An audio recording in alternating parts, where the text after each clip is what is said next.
How's it going, folks? Stu here. Will Smith's future career prospects weren't the only things that finished about a few weeks ago. We also ended March. So we're in April now, if you didn't notice. Crazy this side of things. So you know the drill. It's time to chat about some things I watched. And listen, if you're a fan of months with multiple things in, boy oh boy do I have a video for you today, because March absolutely stacked, mate. We had some calm months there back at the beginning of the year. You're thinking, Stu, what a relaxed beginning of the year. Can a man get any more relaxed with his film watching? And then March entered the conversation and was like, hey, this guy's way too relaxed. We gotta do something about this. And then I said, how did any of you get in here? Can we talk about that for a bit? Kind of like shit in peace? March, what a month, man. It was my birthday month, so I'm another year older now. But I was also lucky enough to fly over to the States, to Texas in particular, for South by Southwest, which was A, nuts, and B, the reason why there's many more films in this month than the ones previous. But before we get into that, you know it's housekeeping time, baby. I do these wrap-ups every month, except for the times when I get too busy or lazy to do it. We won't talk about that. Monthly things. If you enjoy that, click subscribe. Button's down there. You won't regret it. But also, if you want to see everything I'm watching on time with ratings and stars, and it's Letterboxd. It's a thing. You know it's a thing. Go follow me on there. And if you want to see what I got to say on any of the other socials, Instagram, Twitter, social links are down there as well.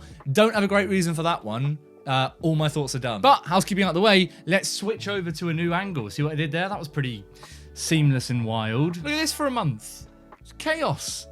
Too many films. I mean, it's actually not an outrageous amount, but you know, it's just like compared to the other ones. Look at that. I can fit January and February all in a screen, but March? I gotta do some scrolling here. I gotta get the old finger muscles going. Let's start right from the top. Freaky. 3 days in. Took me 3 days in March to get to a film, which is bad for a film reviewer on YouTube. We'll move past it. Freaky, a film which I'd been wanting to see for ages, and I missed it when it came out originally, and I remember everyone being like, this was super fun, really good, and it will like surprise you, and you'll have a good time. And I ended up disappointed, which is never fun. Didn't actually think this was anywhere near as fun and great as it thought it was. Vince Vaughn was fun, but also just waved his arms around a lot like a generic teenage girl, but that wasn't even slightly what the actual teenage girl was set up to be like. Yeah, one of the main things I'd heard about this film from a lot of people was like, Vince Vaughn is amazing, and you know, he's like his best role in a while or some shit, and it's really just not. Like, did we watch the same film? Like, it's just the same thing for the whole film. He's just running around, talking in a slightly camp way, waving his arms around. It just, yeah, what?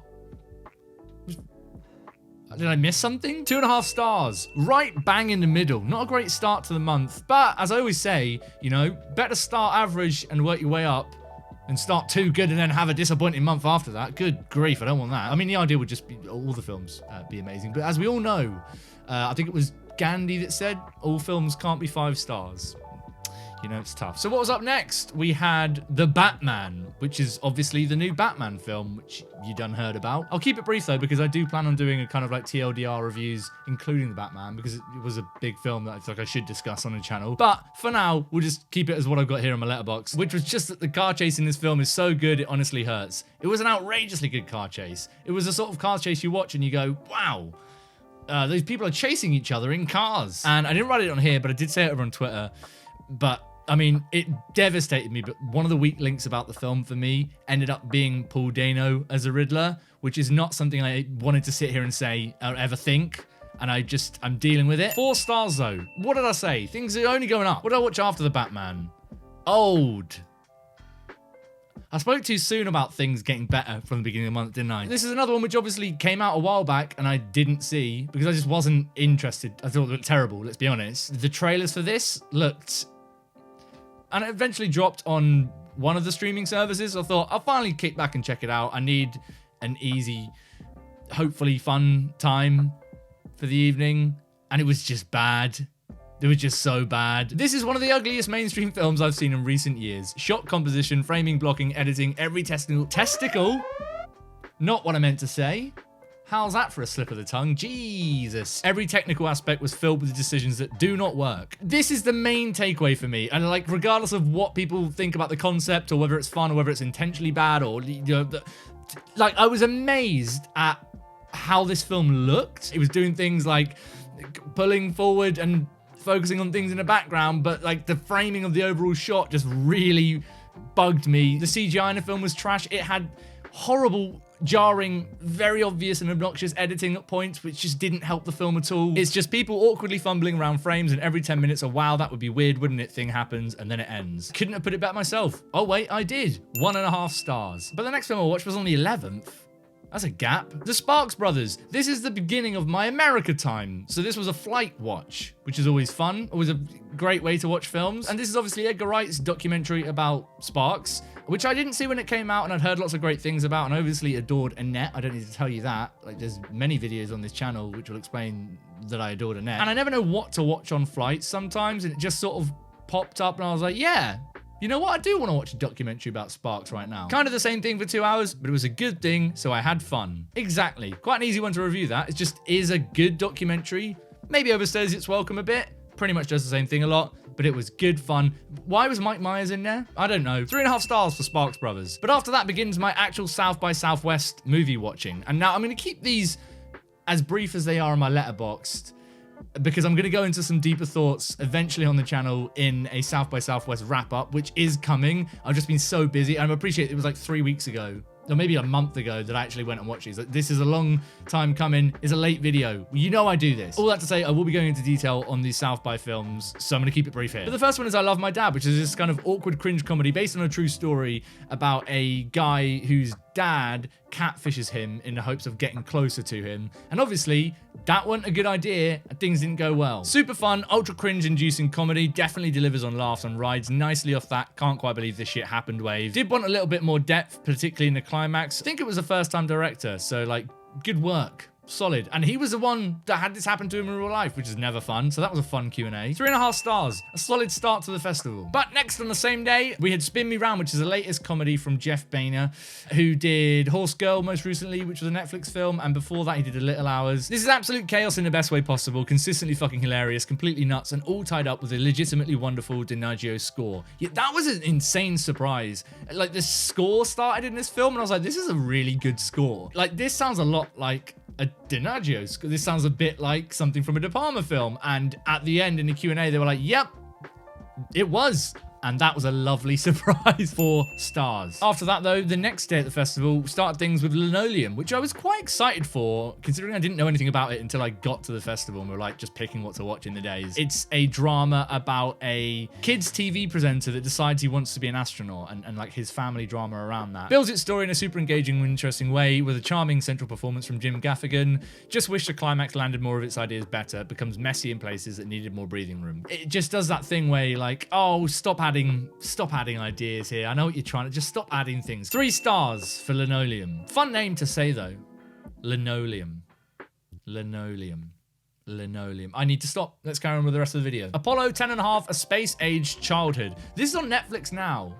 So like, I really did fuck up by not just doing a review for it, but hey, here we are. It's a new Richard Linklater, which is obviously something I'm always excited about. I love Linklater, and this was another one of his kind of rotoscoping animation style, and the same as A Scanner Darkly. No surprise, this one ended up completely charming me, consistently funny with a great coming-of-age narration at its heart, flicks between timelines and stories in a typical how do you make this feel so effortless Richard way. Does feel a little like it'll work better for folks that lived through the time or lived in Houston, but very much love a letter to a time and place thing. Yeah, weird watching this in Texas. The film's set in Houston, Texas, so watching this with a Texas crowd, people were going nuts, my guys. People were just like screaming, hootering. People going wild at just like a frame of something they knew from their child, like a burger joint that is particularly well known in America, in Texas. As soon as I think it was like 2 seconds of it on screen, and the crowd was like, "Wah!" A lot of fun, but I was obviously not a Texan native. It was like just sat there like, everyone's having a great old time here, and I don't know what they're hootering at. 3.5 stars. After that, we had Bodies, Bodies, Bodies the next day, which is a new A24 sort of. It's a slasher. It's not a horror film, really, but I guess it is a slasher.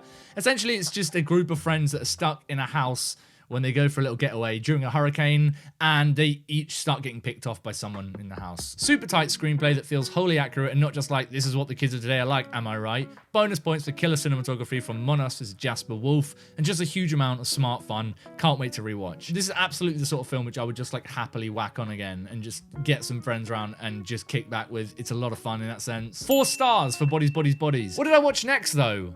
We watched The Cow. Wow. Things really did take a dive with this one. I was very excited for this one because it has a good cast. I mean, mainly just Winona Ryder. Like, look, Winona Ryder rocks, man. And it was billed as like a thriller with twists and turns. And if they pull those off, I'm always in for one of those. They didn't pull it off. They really didn't pull it off. I apologize to the filmmakers for what you're about to hear. They're not watching this. Honestly, can't even fucking believe how wildly bad this is. No energy, no life, no rhythm to any of it. It thinks it's wild and absurd and crazy, but it's just a fucking smug screenplay with shit editing and no life. Reading it back now, maybe I didn't have to go that hard. No, you know what I did?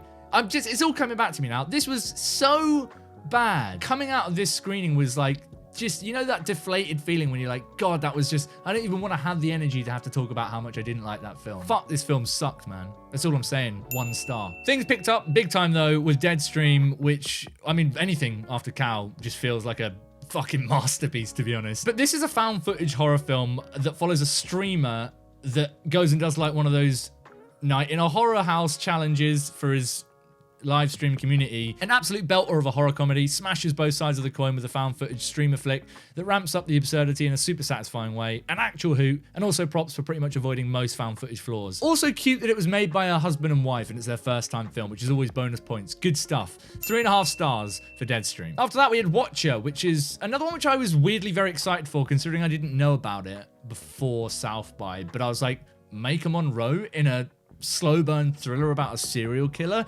Sign me the fuck up and never let me leave the cinema. A really solid thriller, pretty impressive debut. Really love the tone and atmosphere here, mainly a result of the stellar creepy camera work. The cast are all killing it, especially Maika, who I continue to love. Definitely dips in the middle with some obvious plot turns and stagnant beginning to the third act. Fortunately though, I felt like it really landed a satisfying finale. I don't know, if I say like a slow burn thriller about a serial killer, you could probably guess the tone it's going for, and it does just sort of do that pretty much. But it's one of those times where like I don't mind the cliche as it's done nice and effectively, and it pulls itself back with a good finale, which I just thought really wrapped up the message of the film and really wrapped up the point. One of those sort of endings. So 3.5 stars for The Watcher, and I just keep slapping this fucking light here. It's just here for a prop. I don't use this in real life. I don't. What do we watch next?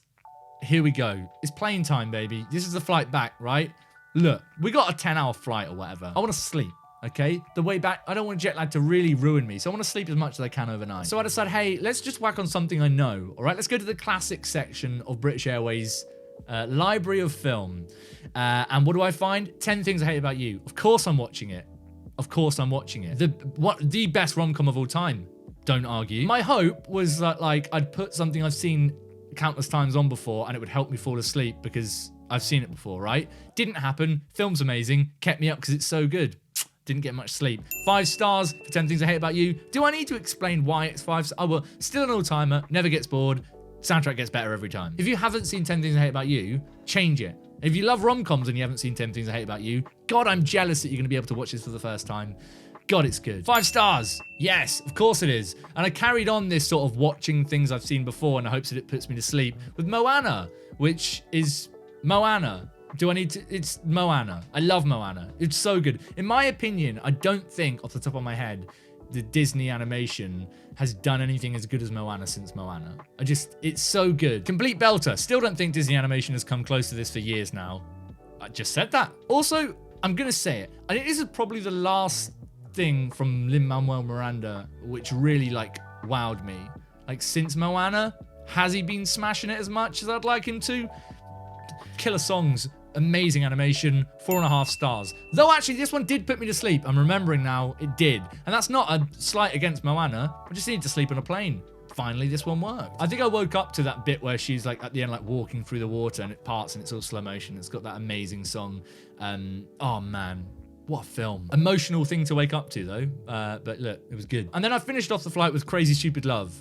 I mean, look, it was clearly the flight for all-timer rom-coms. God, this film, I love this. This is like one of my favorite rom-coms. Just the sort of weirdness to it all and the rhythm of it all and this sort of... This one was a really strange kind of like inconsequentialness to all of it. I did start this one too late on the plane, so I didn't have time to watch it all. So I made the executive decision to skip the middle and just go straight to the end because the end of this film is like arguably my favorite thing about this film, right?